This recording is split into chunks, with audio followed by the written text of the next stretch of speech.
we were pissing neon green every day. That big ball of heat in the sky was too much. I thought there was a bear. Reality goes, yeah, fresco. That's what I'm saying.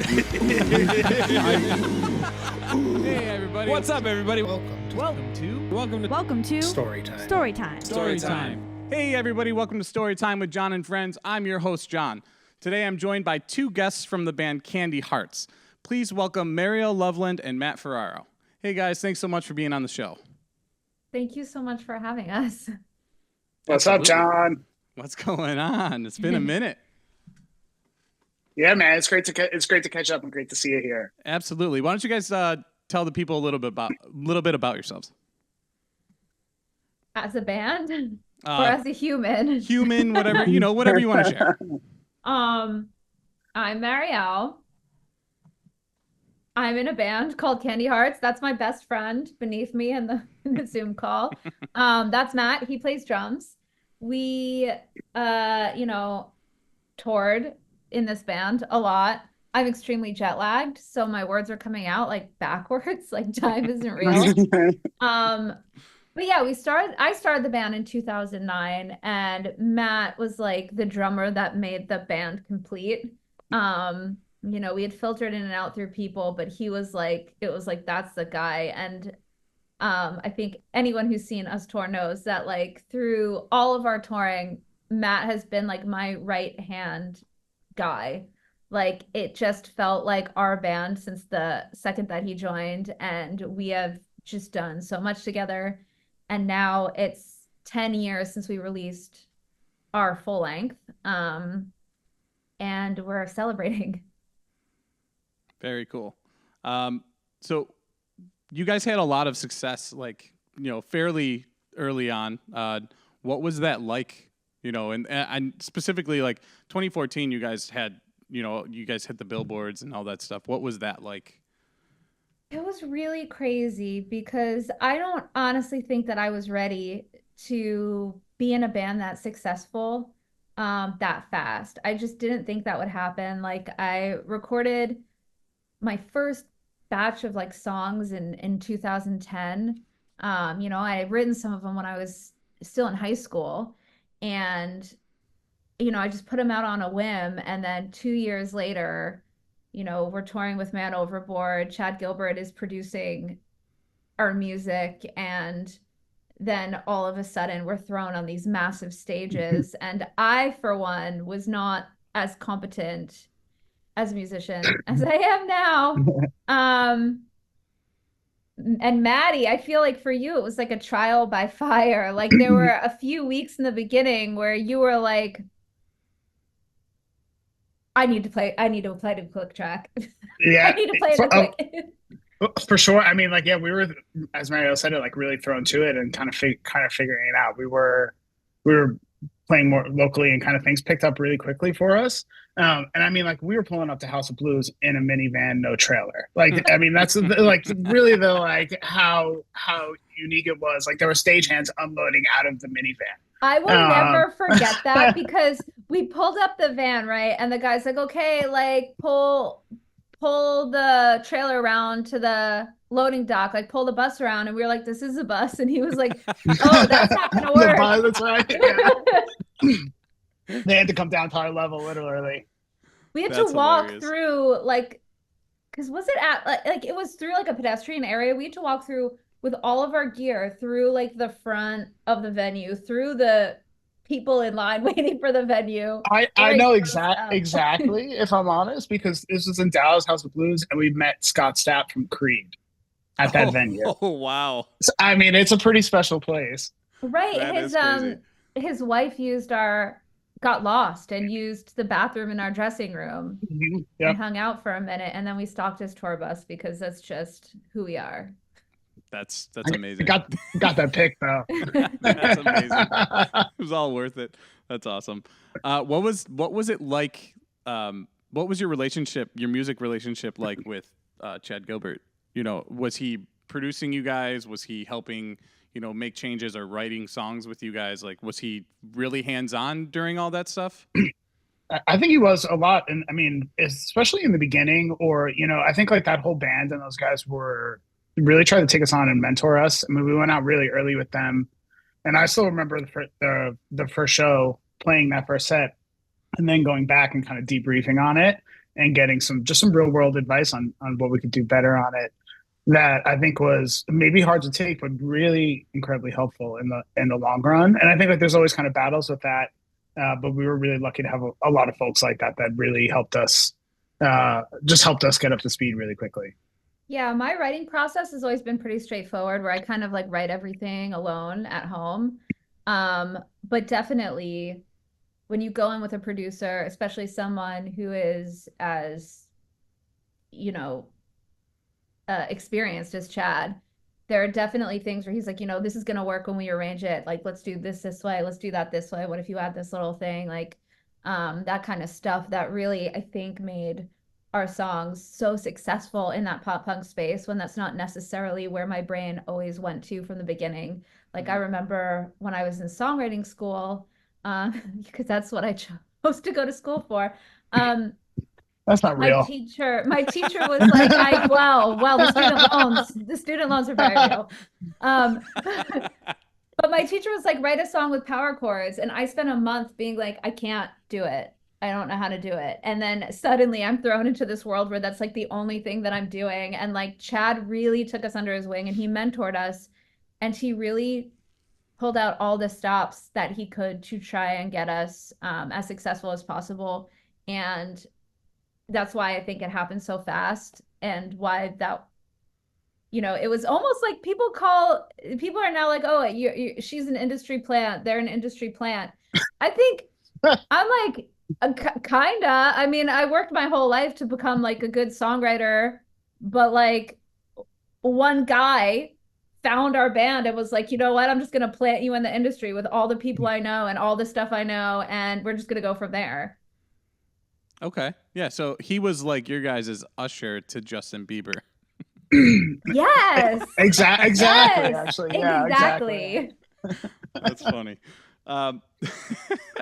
So I want to kind of just dive right into some tour stories or some memories from your touring. But is there any like tour? Is there a tour that is the most memorable for you guys?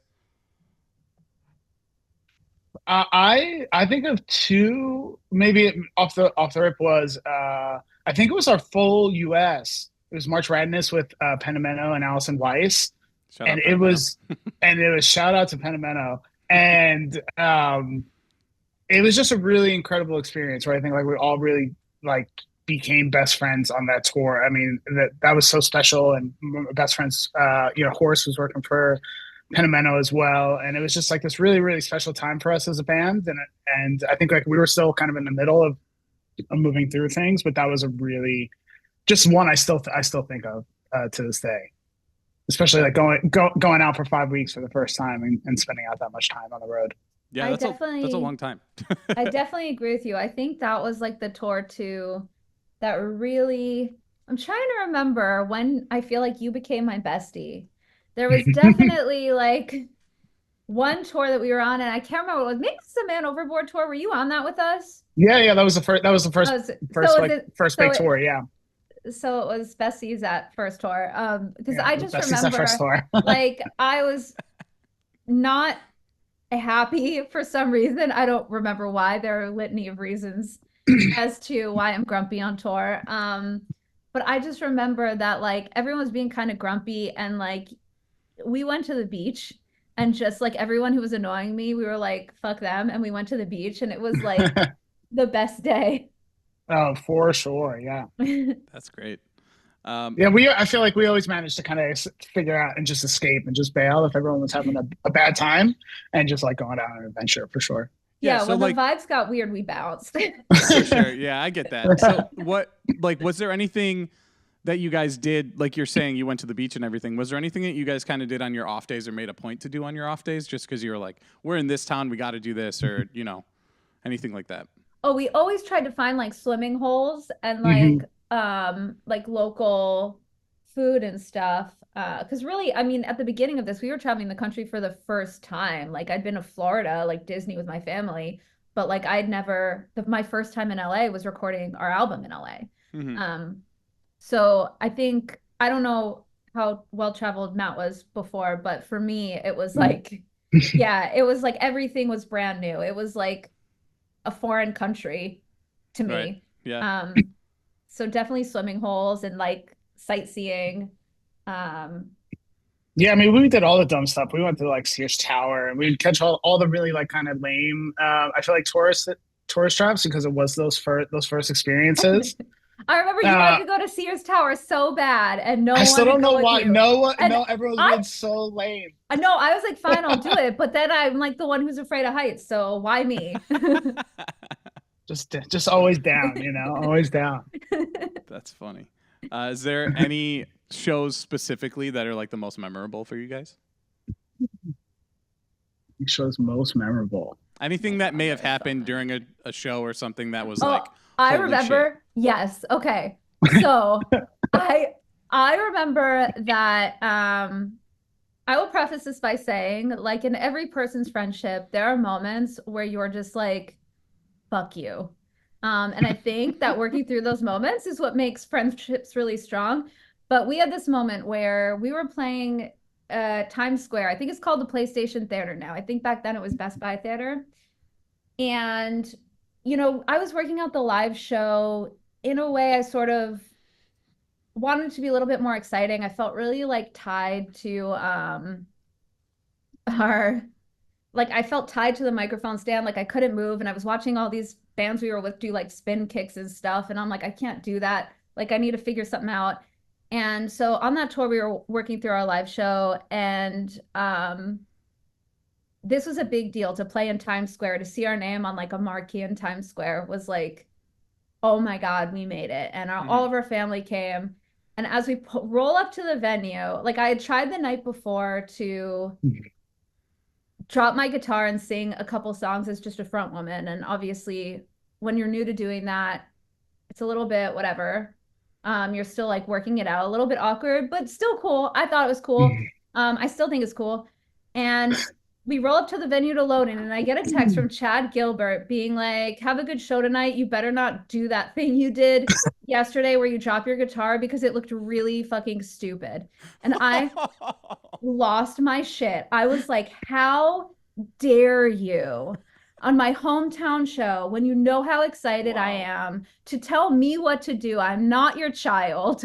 I like flipped the fuck out, and we had like this massive argument, and then I was like, okay, fine. And then so we went on stage to play, and I remember like just the one song that I wanted to do that in, and he's watching side stage and is like, hell yeah. And I look at him and I just like take my guitar off and I just like throw it down and sing my song. And our manager was like, the funny part about it was our manager at the time was like, yeah, that show was really good. Mariel, you should like do that more where you don't sing with a guitar. And I'm like, I'm gonna fucking kill someone. And it just goes to show you, like, you know, everyone's taste is different. Like no one's opinion is gonna be the same about your stuff. And it's not like Chad's opinion was wrong or my opinion's right. Like it's really just a learning moment where I'm like, I just gotta do what I wanna do, because everyone on my team is gonna have a different opinion. Yeah, that's that's crazy. They weren't on the same page at all either. Chad and your manager. Well, that's just one of those things, you know, you like a pop singer girl in the front without a guitar, or you like more of a punk rock thing. It's just like different strokes. Yeah, what was it like being like the woman in a band of guys? You know, like was it shitty? Yeah. Not it wasn't bad being in my band as a woman. Yeah. It was bad being in the pop punk scene as a woman. Like every single tour we were on, there were like 2 tours we went on that had another person, non-binary person or woman on them to begin with. And every single tour we went on, almost every single tour, there was some incident that happened because I was a woman. Like every single time, whether it was like really big bands calling me a slut and me overhearing them, or, you know, there was one time we were on tour with someone and I found out all of the guys had like claimed me and had an order of like who could have me based on who I would reject and like who they could try first, where it's like if I rejected that one, then the next one could try, but like they claimed who would get me. And you know, these are professional men. So I spent a lot of time just crying and looking pissed, and then reading about myself online about how I'm crying and pissed all the time. That's unreal that you had to go through that. I'm sorry that's absolute bullshit. It is what it is. I think it's a lot better now because cancel culture. Men have fear in them a little bit more. Yeah. But at the same time, I've also found that if people find that you're a woman who's gonna like say something, then you're a liability as well. So they don't want you around. Yeah, that's unreal. That I guess I would never have even thought of that, but yeah, that's crazy. I would have never thought about it or believed it until it happened to me, because it sounds so idiotic. Yeah. It's so entitled. Yeah. Mariel, I don't know if you remember, but I played a show with you guys once, with my band, The Traditional. That's where I met Matt, and you know, was got that to know Matt a little bit. That was at Pagano's house. That's what I was gonna say. New Year's Eve. Shout out Pagano's. I love very them. close with them. I love them. Actually, Vito comes to Buffalo, you know, every season for Bills games, and you know, he'll crash at my place, or we'll go together, and yeah. That's Vito amazing. and Mariel built our Warped Tour van.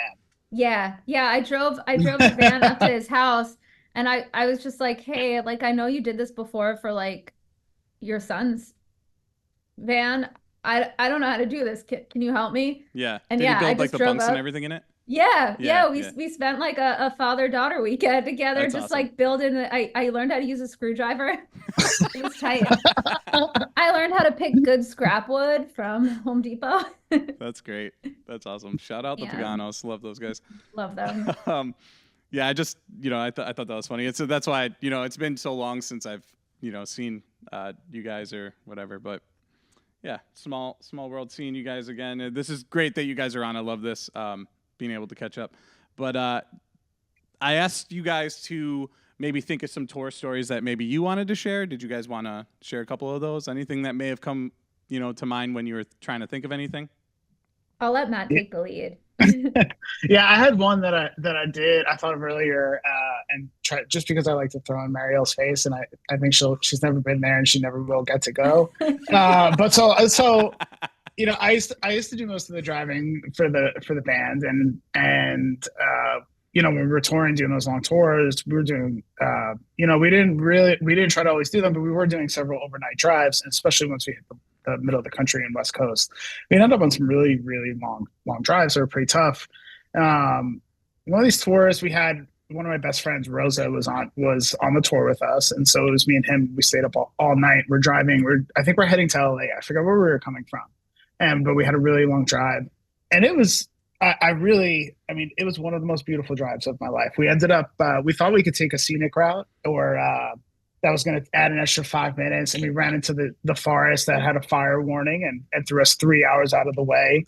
And so everyone would just be waking up in the back every couple hours asking how far away we were, and we'd be further away. And so everyone's kind of what like, happened when I looked over? I woke up and I was sleeping on like the floor of the van, very unsafe.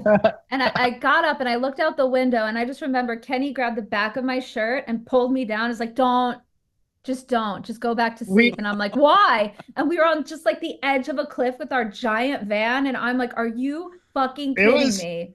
It was either that or backtrack for like a couple hours. It was one of the craziest drives ever to do that. But then, you know, we realized, you know, we're going to get to basically to LA, like right at sunrise. Let's go to the beach. We're going to wake everybody up and we're going to surprise them with a beautiful like beach sunrise. And we're like spending all night. We're talking about what beach we're going to go to. We're reading Google reviews to each other. And so we end up on El Matador Beach, which is like essentially like a pretty secluded beach in Malibu. They do a ton of photo shoots there. It's been in like a ton of TV and movies. And we pull up, and it's a little strange. It's like 3 stories down from the street. And so you just pull into a gravel parking lot. It looks like a parking lot in wherever America. You have no idea where you are. And everyone woke up so grumpy that we were 3 or 4 hours late that not a soul would get out of the van with us. So me and my buddy Rosa went down to El Matador. There's legitimately like a swimsuit photo shoot going on while we're there. And then we just smoked a joint on the water and had a beautiful moment together that no one got to share. Listen, I can't be liable for what I say or do if I've taken an Ambien. I can't. That's fair. That's the only way that I could sleep in a van overnight because I was so afraid to do that. Yeah, I get that. I was our main driver for us, just because I don't trust anyone with my life. So if I wasn't driving, I was passed out in the back. So I totally understand that. Yeah. You guys played overseas with Newfound Glory. How was that? It was great. I mean, I went to like Italy once when I was like in high school, but that was like my first trip overseas. It was really crazy. Mm-hmm. I feel like it was like the first time seeing from us over there, and it was really wild. I mean, these shows were really fun, and then kind of again we were split up and just like we were on buses, but we were just like on buses that they found room for us, and really, like I still remember I was probably like the poorest I'd ever been in my life. Like Me just too. like we were touring a lot and not making a lot of money, surprise, and like and so we were really living off of those like $5-6 a day, and like eating at the chip shop every single night. My hair started falling out because nothing is open there after a show. Like the only just option is the a chip shop, and I didn't really eat meat or whatever. And so I was just eating like cheesy chips every day, and I was getting like patches of baldness. I think I ate cheesy chips for almost every meal every day for those 3 weeks because we had no money, and I was just eating whatever was in the green room. But all they gave us in the green room was, because it was around Christmas, mince pies and and potato chips. We got chips every day. Yeah. Every day. That's a weird rider, guys. yeah. That's funny. Is there a favorite show from that tour? Anything memorable from that? The ferry was memorable. I didn't realize that the ferry was like 6 hours long from Ireland to the UK, and we had driven in on the bus or whatever, and I was like, I'm just gonna stay. They're like, well, you can't leave, and I'm like, yeah, I don't want to leave. I'm going to take a sleeping pill and sleep the whole night, and then I'll wake up and we'll be there. And they're like, yeah, but what if there's an emergency? You'll literally drown. And I was like, oh my God, guys. I was like, oh no, I gotta get out. I gotta get out of here. But I was like poorly managing. I managed all of our money and stuff like that.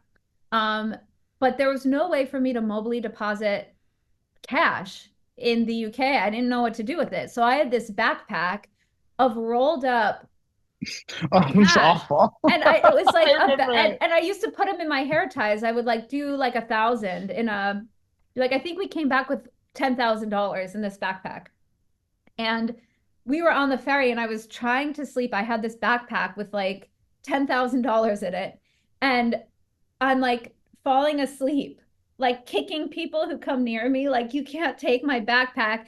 And when the ferry finally landed, I was like, oh man, I was so nervous. Like, I wish like I could have slept, and they're like, we were all here just watching you kick people.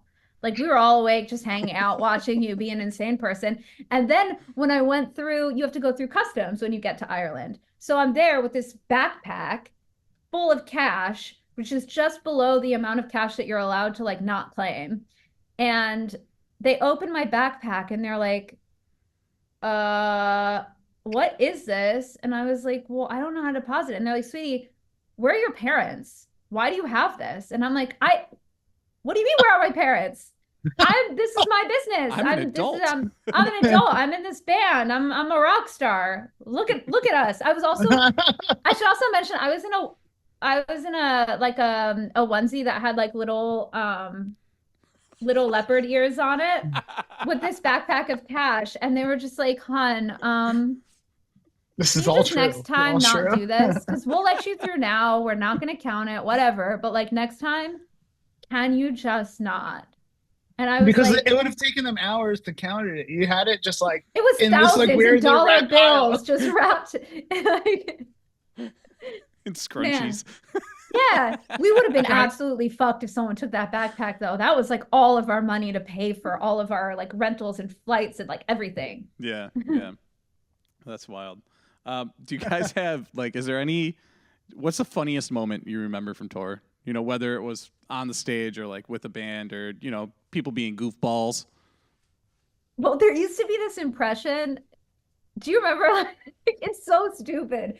It's so stupid. But I used to do, when we were bored in the van, this impression of Flava Flav starring in a movie with Pauly Shore, but different 90s films.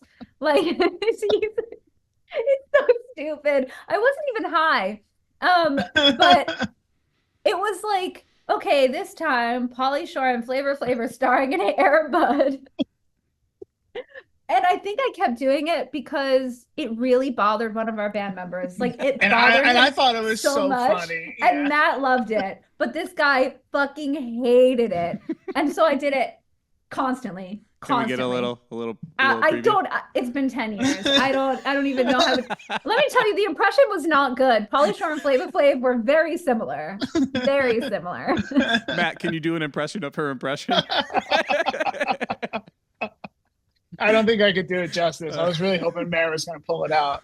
Oh, I man. really can't. I really can't.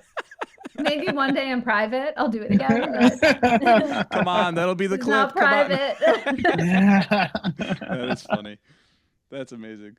Do you guys have any near-death experiences from the road? Everything felt near death. I don't think any of it actually was. I just have an anxiety disorder. So it all felt near. I felt like, do you remember that one time we almost died on the airplane? Yes, I think of it all the time. Well, we never. That's it. Yes, that's only partially true, but yes. So we went on this airplane and we had to like, I don't remember which, I've since we've narrowed down this story and I've since gotten 2 plane trips confused into one. So I'm not totally sure, but I remember we went on this trip and I think we moved back our music video from like, we stayed filming. we stayed late to record. We recorded for like an extra couple days. So How we would moved our Flavor flight. Flav tell this story? He probably would be chill, and I'm gonna be honest, Flavor Flav would probably be like, "Yo, it was fine." I'm sorry, continue. So we were all sitting together on the airplane, but then we had to move the flight, so we were in like a line of middle seats, and I think for the first time in my life, you were like, you just recorded your album in Hollywood, Mariel, you have to try an edible. And I'm like, I don't think that's a good idea. And you're like, you have to, Mariel. And I'm like, that seems like a bad idea, but okay. And so I did. And then on the plane, me being the person who I should say that I'm like this on planes normally, not when I'm high. So it was even worse because I was high. But this woman sat next to me, right? And I was sitting next to her and she wanted to switch into the middle seat. And I was like, that's really suspect. But okay. She had the window. I'm like, the window's the best one. But okay, switch with me. Go ahead. Be in the middle. That's weird. And then she started like, I don't know, doing weird stuff. And she's like, oh, are you nervous? I'm like, yeah, I'm scared of flying. And she legitimately says to me, well, I'm not afraid to die. And I was like, and right? Who says that? And so it flipped a switch in my brain. And immediately I was like, what do you know? What do you know? And She was like, out to get you. I think she was like a Scientologist trying to recruit me in retrospect. But I was like, this woman knows something about this flight. And I was like, what do you know? And she was like undoing a pen. And I saw that in that movie Red Eye where like someone undid a pen and like stabbed the person in the neck. Do you remember that movie with Liam Neeson or whatever? Yes. And I'm like, she is building a weapon with this pen. So I'm like, what do you know? What are you doing? What is the pen? And then my thoughts started spiraling like crazy. So I was like, I smell something weird. It smells like sulfur. That is a sign of the Grim Reaper. in my head. Makes sense. So I mean, I'm logical like, so so far. I was like, this doesn't make sense. I'm gonna ask John because he's the voice of reason. So I turn around to try and find John, and I couldn't find him. So this was before like there was Wi-Fi on planes, so you could like text a seat. So I was trying to text his seat, but he turned his seat texting off. Why? Because you were sending him dirty messages and he was embarrassed that other people could see it. So I'm looking all over him like, SOS, I think something's wrong, guys. No one's answering me. And this woman sees me looking around, the woman who is very suspicious, and she's like, hey, what are you doing? And I'm like, I'm looking for my friend. And she reaches into my bag and pulls out my stuffed animal and says, I found your friend. Do you want to tell it anything? She thought I was delayed. She thought I was, she thought something was wrong with my brain. But anyway, then I took an anxiety pill and I was fine. And I woke up like, oh, we're here. That's wild. That is wild. Wait, so was that the flight that you took in edible? Yes. And that is why this is why I don't do weed. Okay.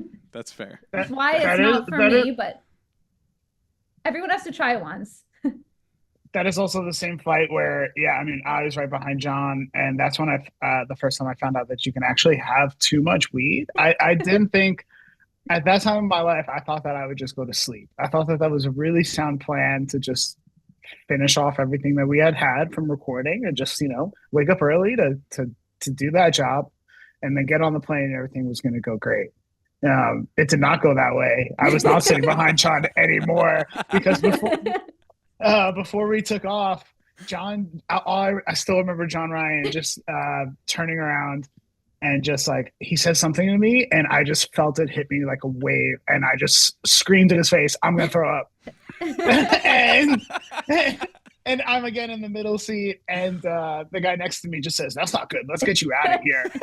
And I was for sure certain they were kicking me off the plane. I looked awful, like really bad. But they ended up upgrading me to a better seat. And so I was, in my own world while Mariel was dealing with this and John was just trying to ignore everybody and just not get involved. Meanwhile, I feel like you're that's texting John's him role. things. John's role was like, I don't know anything about that. I don't know anything about that. That is too funny. My protector. I usually ask this earlier in the podcast, but I kind of overlooked it. What when you guys were writing your records, what were your major influences at the time? Well, I feel like they changed over time. Like when I first started the band, I was like, oh, I want to be a twee band, like Belle and Sebastian. Obviously there are no recordings like that, and that's more in line with like my solo project now. But then I was like, you know what? I really like the Thermals. Like I had a huge phase where I was so into the Thermals and I was like, I want to make a band that sounds like the Thermals mixed with like 90s stuff, like Lemonheads or Gin Blossoms or whatever. And all of a sudden we're like writing these songs that like then people are like, oh, this is super pop punk. This is like Newfound Glory. This is like, and I was like, oh, this is a scene. Okay. And then like we're playing like, Acoustic Basement and Warped Tour and stuff. And I'm like, I didn't know this was a thing. All because I like the Thermals. Now I am here. Yeah, I always thought of you guys more of like a pop rock band than a pop punk. You know what I mean? You guys had a little bit more hooky, I feel like. I don't know. Just, personally, that's what I viewed you guys as. Yeah, I think I viewed us that way as well. And then obviously, like we were touring with like, Man Overboard and Newfound Glory and you're hearing those songs every night and you get really inspired by it. So I feel like as we progressed as a band, like things definitely got more pop punk. Yeah, no, I can was see that. inspired by the people around me. What was it like on Warped Tour? Well, I've got like 15 stories for you, maybe. Let's but Oh my God. I can loop you into. I was really thinking about it when during a near-death experience was we had I think 4 drivers for Warped Tour. It's a tough gig, right? Driving for Warped Tour is maybe okay if you're in a bus and a hotel. it's not that great if you're in the Candy Hearts van with okay air conditioning and just bunks in 90 or 100-degree weather. And it's a pretty tough gig. And wait, let me chime in and say we were ill-advised because it turned out every band our size was sharing a bus with each other, and we were told that there was no way to do that, and we couldn't do it. And it turned out that production helped bands find each other to split. Yeah, I had the guitarist of Sugar Cult on on Monday, and he was saying that they had to like apply to be on that list. There was like a list you had to apply to get on there, and then you couldn't pick who you shared with. They just kind of threw you on a bus with somebody. Yeah, I don't care. We would have shared with whoever. Yeah, it would have been it would have saved us money in the long run, and would have been very pleasant instead of a nightmare. Yes. But to be fair, everyone said this is going to break up your band. You're going to hate each other after summer. So we thought this is the worst thing that anyone could ever experience ever. And the whole summer we were like, okay, this sucks, but it's not that bad. I felt pretty tough. It did feel like this crazy badge of honor to get through it. I still remember when one of our drivers, one of our buddies, like quit and went home on a day's notice. Like he realized he was too close to home, and we were going to drive. And it was really sweet. I mean, everyone on Warped Tour checked on us and like caravanned with us. And I mean, there was like a really great community who were very like worried, and a bunch of, just like really pro-lifers that were, but like, lifers on the tour that were really helpful in that way. But it was hard as hell. And we went through several drivers trying to make it happen, trying to find anyone that would help us with it. But we did get it. We did. One of our drivers smash the van on the highway in the middle of the night, if you remember, and we broke a window and broke part of the trailer, which was the most terrifying thing ever to wake up to, for sure, in the middle. I slept through it. So I was like, why is that? I was like, shut up, why are you all screaming? And they're like, we got into an accident, there's glass everywhere. And I'm like, not over here. Shut up, I'm sleeping. I'm going back to sleep. They swerved in the middle of the night and like hit a big truck, and it smashed into us. And thankfully everyone was fine. We lost the window. Safe Flight came out to Warped Tour parking lot, replaced the window for us. But it definitely was a scare. I think we were pretty lucky on the road to not run into much. I mean, we definitely had van issues. We definitely had engine problems. We've broken down, so many times. But Big Red did not break down as much as people's brand new vans. That's I will right, say yeah. that. Our van, we couldn't take on Warped Tour because we would have died. It would have split in half in the middle of the road if we tried to. It actually, yeah. Yeah, it had a hole in the floor. It would have split in half. But that van was the best thing ever. Like, you patched up this giant hole on the side with your dad with like roofing tile. There was like some kind of adhesive from the 90s because it was from 1997. And that time that horse got sick in the van with his like obstructed whatever happened in his intestines that he needed surgery for. He kicked down the thing, and there was just all like windows. Right. Anytime the windows were open, it would like spray dried adhesive. I think it's just I think that's asbestos. It's like they call it. Yeah. We called it asbestos, but yeah. Wait, I'm sorry. What? Hold on. You went over that really quick. What happened? What did Horace do? What happened? Okay, poor Horace. He had a medical emergency. On tour. Yeah. Like when we were driving it, was it Fest? What it was Fest. It was Fest. It was the first time I ever had a drum tech. It was a great time in my life, and it was Horace. Except he got sick on like day 2, and then really had like he was really sick. Scary. He was really sick. It was awful. We had to go to the hospital, and he had like a blockage in his intestines. But it made him. It was like awful pain, and yeah, I mean he like kicked down I think the ceiling of the van. Just in agony. In agony. Yeah. I felt so bad for him, and then we duct taped it back up, so it was all good. Yeah. Everything on that car was duct taped together. Everything. I get it. That's punk rock. It kept us humble for sure. But there was one tour where we were the only van that didn't break down, The buses broke down. The brand new financed $40,000 vans broke down, and the car that we bought for $1,000 from our buddy did break. Shout out Dan Rose. Shout out Dan Rose. That's funny. You got any more stories from Warped Tour? Oh my God. There are so many. Mostly just me trying to find anywhere I could sleep. I would sleep in like a merch bin. I've slept in like the floor of the women's restroom because that was the only air conditioned place. And also almost no one was there because there were like no women on the tour. So that was sweet. My private bathroom. Nice. Do you remember? So we finished that tour in Seattle, and it was the last day of tour, and we, for whatever reason, decided we need to drive directly home. We, for whatever reason, did not decide that. I was adamantly against that.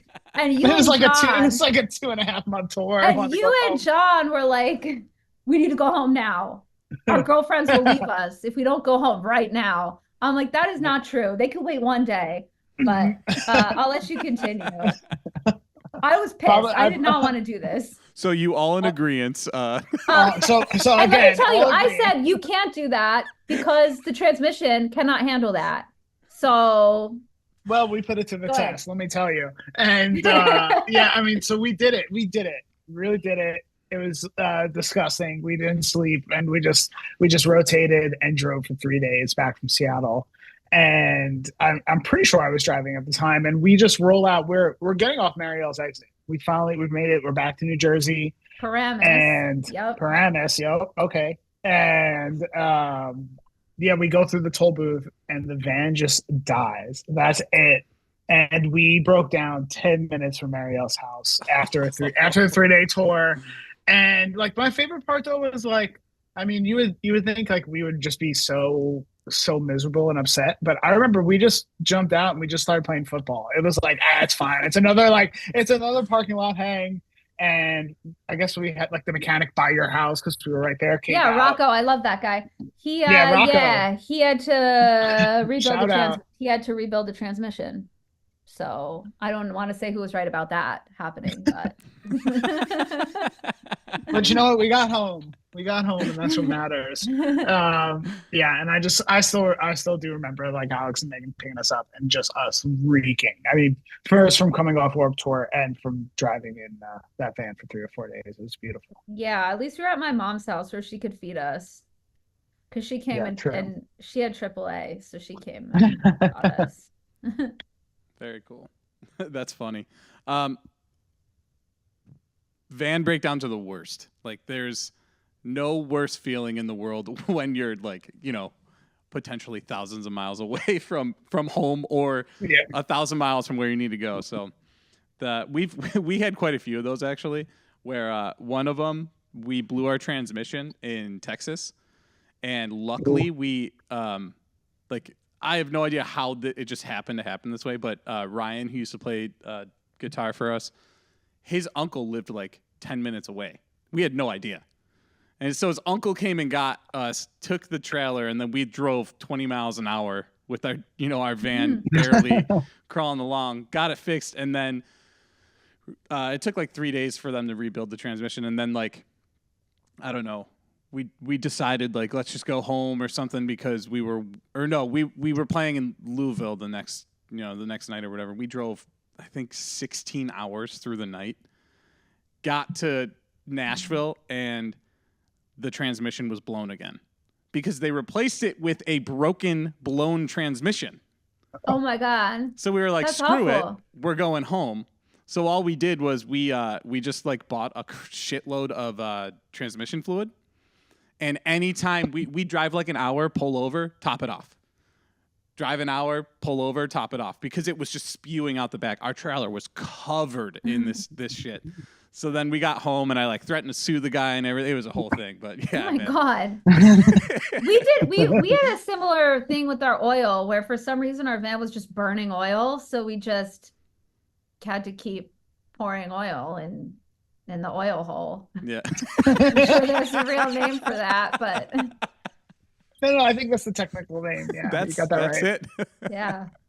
You know what? I was just at a mechanic recently, and he's like, I don't know, there's something weird, and you might have to top it up with oil. Do you know how? And I'm like, yes, I do. Put it right in the oil hole. That is funny. So, do you guys have any like interesting fan interactions? Not that we can see. That's fair. That's fair. You know, I mean, like we definitely had a lot of weird ones, and I'm sure Mary and I can think of like several that we wouldn't talk about. But we also just had like really some incredible people that really like just wrote for us so hard for so long. I mean, that's like the best thing in the world, but it's like not interesting for a podcast. Yeah. Like, oh my gosh, we have so many wonderful people who like sustained us and allowed us to live our dream. And we truly are blessed. But at the same time, we also had people who stalked us, showed up to where they thought we were because I tagged our location on Instagram like an idiot. And also people who like, do you remember that one show in San Antonio where I legit fainted because it was too hot? It was like 125 degrees. And I was like laying down trying to drink water, and people were just like, hey, can I take a photo? Can I take a photo? And I had to, like, you guys had to take me, and I had to like hide in a bush because people would not leave me alone. And I was like literally like fainting. That's wild. Boundaries, people. Boundaries. Yeah. Yeah. You do realize that. Hey, that girl Mariel was a total bitch. She wouldn't take a photo with me. Like, I was passed out. Come on. Just wait until I drink water. Just wait. What was on the Candy Hearts playlist in the van? If Mariel had the player, it was Santana, probably Smooth. That is like my favorite song. I made a playlist. I made this amazing playlist that I still listen to on road trips today. And I curated it over our years on the road to be the ultimate perfect road trip playlist that starts with Smooth by Santana. And I believe at one point you guys threatened to throw me onto the highway if I played it one more time. But it's one of the best songs ever written and one of the most successful for a reason. Well, obviously, yeah, right. It's got the receipt. It's got receipts. Everyone knows that song. Everyone, because they may not know who wrote it or sings it or plays it, but they know the song. Oh my god, I love Rob Thomas though. I love Rob Thomas, especially his solo work, because I don't know, I'm an old woman. What can I say? If Matt had the aux cable. It wasn't an aux cable. It was what are those things? The FM transmitters. That's where we were at. If we were at the FM transmitter stage of our lives. You would play nonstop La Dispute. That's true. Hell yeah. That's true. It would be a big sleeping to that song about like the burning house, like just trying to get cozy, and then they're screaming about, you know that song, right? Yeah, they're big one. They're good. Yeah. Yeah. And then I think it graduated to me and John Ryan just playing like Drake and Kendrick all the time. Okay. We had a pretty big era of that for sure. So the beat started early. Oh, we're Team Kendrick. Hell yeah. Obviously. That Millie Bobby Brown stuff is weird. So weird. So weird. And I have watched enough of that stuff happen on the road to be like, no, that's weird. That probably is exactly what it looks like. But but I don't know. I don't have any information, so nobody's seen me because I don't. What do you know? What do you know? What do you know? I know everything, obviously. You guys had an FM transmitter. We had the. You guys remember the tape decks that had the aux cord on it? That was even better. That was way better. It was so much better because it was like hardwired. You know what I mean? Yeah. You weren't getting any, interference. Yeah. The FM transmitter was terrible. The cassette with the cord was like the best. Like I mean those things break like once a week, so you got to budget a few of those in toys. So it's just whatever you find at the gas station. You got to go van shop and you're like, this bad boy got a tape deck or a tape deck in here. That's funny. Guys, future plans. I know you guys are playing Fest for the 10-year. Is that it? Well, we have a collection of songs coming out because I really wanted to celebrate, I've had such an amazing run myself. I know Matt wasn't part of all of it, but like I like forget that. I like forget you weren't there when I was like 19 writing these songs. It's like you've always been the little voice in my head with your little drumsticks. But I really wanted to honor how far we've all come and release this collection of songs that, were maybe released on as like B-sides or like single downloads, acoustic versions of things, demos, songs that never really got a physical release from when we first started. And that's coming out on Iodine Records. It's going to be available for streaming probably by the time this is out, but there's going to be a very limited cassette as well. Very cool. Very cool. That's free tape deck. Yeah, you won't have to use your cable. You just pop that sucker right in. That's brilliant. It's coming back around, just like vinyl did. It's coming back around. Looking back at your career as Candy Hearts, because I know, Mariel, that you're doing what is it? It's Best X, correct? Mm-hmm. Your solo stuff. What are you most proud of? Like, what's your favorite accomplishment? What are you most proud of? From those songs and that band as a whole. I think the thing I'm most proud of is, that we've been able to maintain the friendships that we have for so long when we went through so much stuff. And like, me and Matt joke now, but there's definitely have been times where like one time I was so angry I threatened to sue him if he crashed our car because I felt like he wasn't driving safe enough for my standards, even though he's like the best driver that I know. And just like stuff like that. And out of all of those things and all of the like crazy stuff that like give or take, like I feel like we got lucky that we got to do those things. Like someone equally as talented is just sitting in a basement and getting like, none of those opportunities. Like that was just luck of who saw us, who found us, and who wanted to help us. And the other stuff is the really hard stuff, I think. Having those relationships and keeping them when you're essentially living in a sardine with no money and no sleep. That's the biggest accomplishment for me, I think. Matt, same question. Yeah, I mean, it's tough. It's tough to not really go with that. I mean, like being able to still be like, I mean, we grew up together, really. Like I think like there are really 100 different experiences that I never thought I would have that this band gave me, and all of them are noteworthy for me, and are really like I get really sentimental about thinking about. But I mean, the fact that I still got to text Mariel and John, like on the weekly, if not daily, and get to talk about the show and reminisce it. Like the things I'm most excited about is just the memories we had together. Like we had really like core memories that I think will stick forever. And that's just it. It's like you gotta have you have to be happy together, and it's that whole journey. Like one show isn't enough. I have a couple favorites for sure, but it's just that we got to do it together, and especially when I think the last couple of years of the band, and it was me, Mariel, and John, like that. It just felt so special for so long. But that's the other thing I still keep closest to me.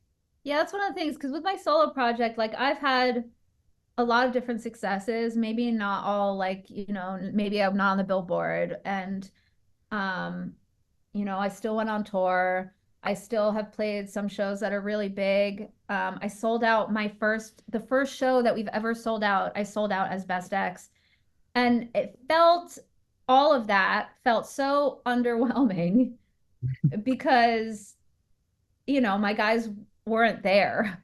Like the thing that made Candy Hearts feel like an accomplishment was the people I was with, and not, the stuff, which on paper, you hire the right people, you can do a lot of things. Absolutely. I did actually want to ask too, what was the deciding factor to go solo and kind of disband Candy Hearts? That's kind of a bummer, but the reason I wanted to go solo is like we were at a place where I was like working on demos for Candy Hearts, and I was really, really unhappy with all of the sexism that was in like the pop punk scene. And I had like said some stuff publicly about like things that had happened to me, and it like massively backfired. But I knew that that was like the smallest piece of what happened.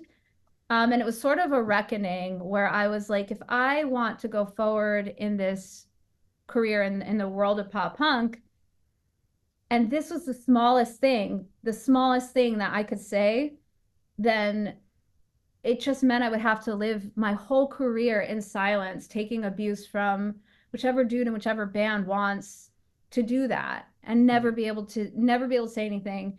And it just wasn't worth it to me. And at the same time, I was sending these demos around to different labels, like Hopeless, Pure Noise. Hopeless actually connected me with the producer who recorded my first EP as a solo artist. And Pure Noise, and the guy from Pure Noise, he could tell. He's like, why are you doing this? Like, it doesn't seem like this is right. They don't like you. None of these people like you. Like, the fans don't like you. I felt like we were very much like too poppy for, we would like tour with the Story So Far and get absolutely made fun of. And then I would play something poppy, and we were too like, for the pop fans, we were too punk. And I'm just like, none of this is working for me. And, you know, if Pure Noise wanted to sign me, I probably would have done another record as Candy Hearts. If Hopeless wanted to sign me, I probably would have done another record as Candy Hearts. But that whole time, it would have been this thing of me being like, okay, here we go again on another tour where something's going to happen, and I'm going to be so fucking miserable and not be able to say anything. Yeah. Because when I did say something, the first thing that like my management said was like, why would you say anything? And I was like, well, I was being threatened. I had to say something. They're like, why did you cause a fuss? Now everyone thinks you caused a fuss. And I'm just like, I can't do this anymore, because it's not like showing signs of changing. Yeah, so you needed to change the scenery. Yeah, I the wanted right move to, for you. yeah, I wanted to play music that was more friendly to women. Yeah. Like No, I a feel space that. that's, yeah. And now this 10-year show is that much more special. Yeah. Because it's been a while, and now you guys are all back together, and you're going to play this amazing show at Fest, and everybody's going to party, and it's going to be a blast. I'm so excited. I never thought that we would do that.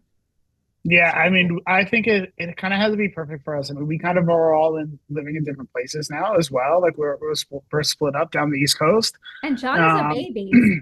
Yeah, and John just had a baby, you know, and so like we, you know, everyone's kind of just like gone different ways a little bit.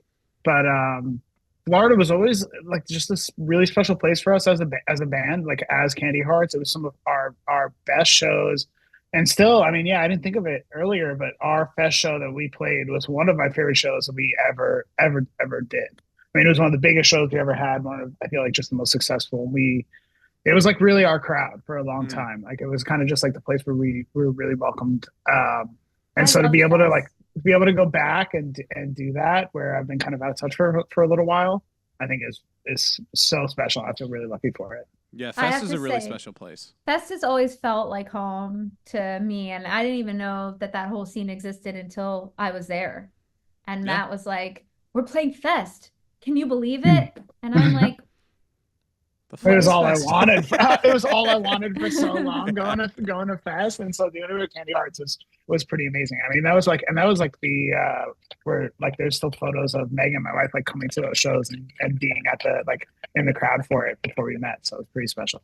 That's amazing. Yeah, no, Fest is a very special festival. We played it once as well, and I remember the same thing. Like I had no idea what it was until, you know, leading up to it, you know, getting that and just having that like, oh, we're playing a festival. You know, it's such a cool experience. Even, you know, regardless of how many people show up to watch your set, it's just like such a different experience. But yeah, guys, thank you so much for coming on the show. I really appreciate it. Stories are great. It was great to catch up with you guys. Anything you want to promote? Anything you got going on in your lives? Anything? Now's the time. Well, Matt is roasting all this really cool coffee that you could buy online. Yeah, I mean, it's like it's funny. Candy Hearts really got me into that, and that was one of the things we'd really look at was coffee and traveling that way, and what got me hooked. And now I've been doing it. I mean, since I stopped Candy Hearts, I've been full time in coffee. So, yeah, I'm working for Black and White Coffee down in Raleigh, North Carolina, doing all kinds of wild stuff. Really fun, experimental, really fun new flavor experiences in coffee. So yeah, pretty exciting, fun stuff. Very I will cool. say that's true. All the ones I bought have been so good. And for me, I released last year my first solo LP on Iodine Records. And I've just been, promoting that, writing songs for other people. And I guess I got to think about what to write next. I'm going to the studio in like 2 weeks, so we'll figure out what that's going to be. Very cool. But yeah, just that and the Candy Hearts thing. Very cool. Congratulations on the release as well. Thank you. Yeah. Again, thank you guys so much for coming on. If you guys ever want to come back on, you got anything to promote, just reach out. I'd love to have you back. Thanks so much, John. We really appreciate it. Yeah. Absolutely. Everybody, thank you so much for sticking around, watching, listening to the episode. Everything they've got going on, their social media, it'll be down below in the description with links and everything. Make sure you give them follows, say what's up, go see them down in Fest. Yeah, we'll see you next time. Bye. See ya.